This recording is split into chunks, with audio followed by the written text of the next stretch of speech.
promised that he will take it up. And we are also taking up with the local authorities. The issue is that they are dumping, it is a dump yard.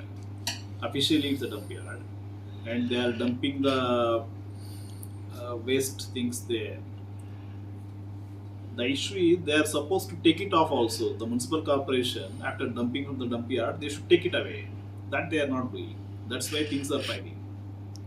It's a temporary dump. And a dump means it doesn't mean that it will stay there for years or ages together. It has to be moved out. That is not being done. So municipal corporation has to do that. I have flagged it with the local MLA. I have flagged it with. I told my people to write to municipal corporation also. And if it is not done, we will do what we have to do. How much serious it is for your people, because it's a hospital. It's not only for us, it's a hazard for local people also.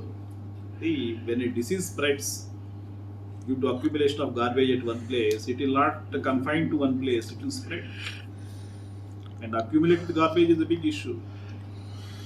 How things like bad diseases, plague and all, how they start.